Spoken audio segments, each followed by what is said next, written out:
Yabona idlozi liyasebenza ngomuntu wesifazane, yazi liyakwazi ukukudidisa yisuka nje. Ngifuna ukuxwayisa abantu besilisa, the moment uhlangana nomuntu oyintombazane noma wesifazane lapha emgaqeni, idlozi liyakwazi ukuyiphambanisa lapho izinto, noma iy'nyanya ziyakwazi ukuyiphambanisa lapho. The moment uthi sawubona une-agenda yokuthi ufuna ukumshela, ilapho oqala khona ukugubha igodi lakho, ilapho oqala khona ukwenza i-first deposit yokuthi uthengelwe iy'nkabi ushona. Angisho ukuthi abantu abangasheli, kodwa le ndaba kamahamba ushela, ilapho-ke ngoba uvele uhambe usukela abantu nje, kanti awunahlelo. Siyazi ukuthi umakoti akwaziyo ukuthi uyomtholaphi, kodwa ngiyakuthiphisa ukuthi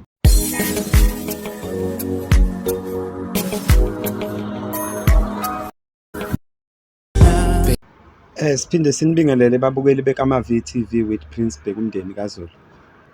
Kunomuntu obhalile laphana, abantu since ngikhulume ngale ndaba yokuthatha umuntu onengane umshade, I mean ebe unkosikazi wakho, abayizwisisi kahle lento. Shuthi baningi abantu abenze lento, ngiyazi vese baningi, angithi abantu besifazane baningi kunathi. Abanye abantu abazi ukuthi yini abantu besifazane bebe baningi kunathi, ukuthi bona banabo onkosikazi, thina ngoba sibancane ukuthi sinonkosikazi. I-legend-ke ezongeza ukuthi ngiqonde ukuthini.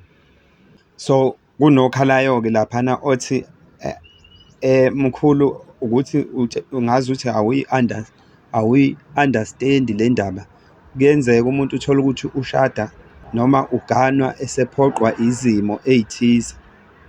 Ngeke ngikwazi ukubeka isibonelo, kodwa nawe ungay'cabangela nje, ziningi iy'zathu ezenza ukuthi umuntu eganwe. Well, ngiyayi-understand-a indaba kalo mfowethu lo, ngicela ungalibizi igama lakhe ngoba akashongo ukuthi angombiza. Angombiza mhlambe uma ngabe sengiphosta ividiyo. Kube bephoste khona la ngabe ngiyakucacisa ngoba abantu bebezombona. So ngoba lokhu ungakhu-WhatsApp, kwenzela ngingayibizi igama lami. Ngiyazi mina nguwumuntu, nami ngiphila nabantu nje njengabo bonke abantu. Kunesikhathi la othola ukuthi mhlambe kushona abazali belandelana isigubhukana. Nkathi beshona belandelana, mase ikhaya lisala lodwa, mase ethi umuntu ufuna umuntu ozobheka ikhaya, akasafuni-ke unkosikazi lapho, ufuna umuntu ozobheka ikhaya. Ungamqasha phela umuntu ozonigadela ekhaya, ngaba yinoma hlobo luni futhi lobulili. Ayikho into ekuphoqayo lapho ukuthi iganwe amanye, kanti wena ubengekho uphathini obunaye, noma ubusamtadisha. Phela thatha lo bukade unaye, hhayi ukuthi hamba uhlangana nomuntu nje emgaqeni musuthi usuyamthatha uba unkosikazi wakho.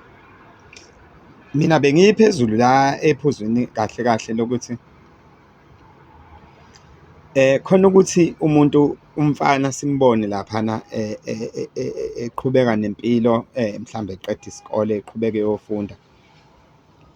Mase umfana esebenza kahle, uthola ukuthi umfana ushiswa imali, akasazi uzoyenzani ngoba ngisho ethengela abantu noma ephuza, angithi ephuza nabantu utshwala, igcine isala, akasazi uzoyenza njani. Kanti kunalento ekhona leyana, lesi sihlava sokuthi awubi indoda uma ungakaganwa, kanti namasente akhona. Amshisa umfana, ethenge imoto, ethenge nomuzi, mase engazi ukuthi uzoyenzani imali.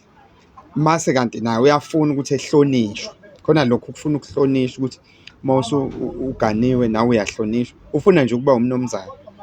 Kanti khona naleya nhleso yokuthi awusiyo indoda ephelele uma ungakaganwa.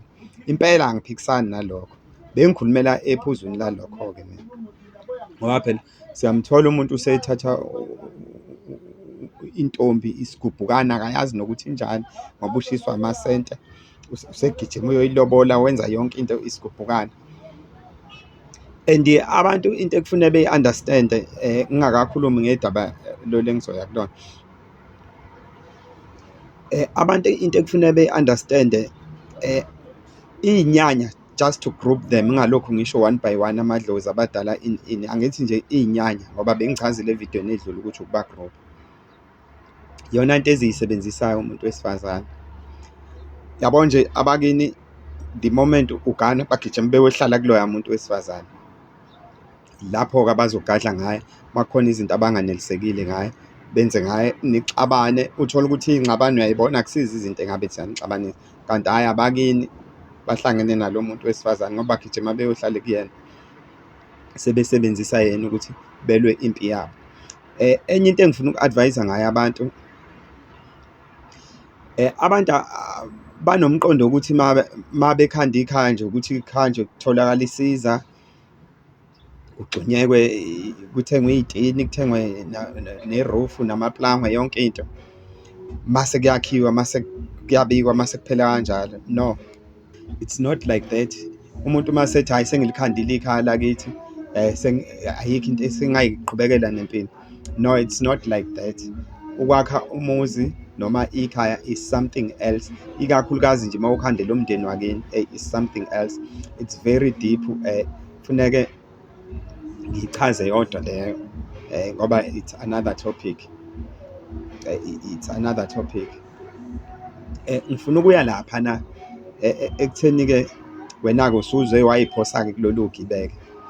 Ngifuna ukukhuluma ngomuntu othola ingane ngaphandle mase engena emshadweni wesilisa, indoda ithola ingane ngaphandle.